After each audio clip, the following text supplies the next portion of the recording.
kokemus ja nuoruus. Kiekkoa kärppähyökkäysalueen kulmaan. Sinne yrittää sitten Latvala rystypuolen nostoa keskellä. Kiekko pitää viivassa Valliin. Hakee tyhjä pois. Ampuu ranteella vetopaikka. Ja onko sisällä? Ei ole vielä. Ja nyt on! Ketjuna Valliin Ylönen takana. Kärppähyökkäyspään aloitukseen. Niinimäki tulee Paakkola-Vaaraa vastapäätä.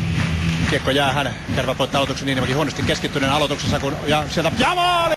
Kuulitte varmasti taustalta sitten kehutut Paakkola-Varmaalle takia Vallinin kaarikiekko tuolta viivasta. Se oli nokkela heitto tuonne vain ja ohjaukselle tilaa. Sinä ei yrittänyt Vallinen ampua. Sanoisin, että Niinimäki oli huolimaton aloituksessa, kun Kärpät tulee jälleen. Ja maali loistava! Niinimäki aloitukseen Paakkola-Vaara vastaan. Yksi tällainen aloitus tuotti Kärpille maalin. Avauserässä Paakkola-Vaara 2 aloitusvoittoa, josta 2 maalia. Ja nyt tulee jälleen paikka ja vetopaikka. Ja maali! Nyt tekee Paakki Sitse.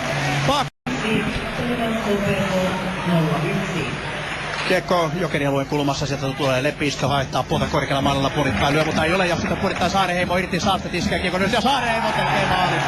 Viivaa Kukkoselle, Kukkonen vaihtaa puolta Lehtoselle, maskimiehenä on Viukkolota jatkamassa. Kiekko menee hyökkäykselle nurkkaan, Aaltonen pyrkii kiekko perään, mailla häiritään kovaa, Aaltonen pystyy työntämään viivaa Lehtonen maskii, ja maaliin menee, Aaltonen syöttää Lehtonen takaisin Saastetille, Saastet keskialueen yli, tulee sinne valtaan yli, vieressä menee vauhdilla oma mies Pesonen kiertää, yrittää maalia, ja nyt on paikka, ja Kalle Saastet tekee hienon maalin, kun Pesonen syöttää maalin takaa, kiertää, pistää maalin alueen. Minuuttia peliaikaa jäljellä, kun kiekko Kärppäisen alla Viukkolalla.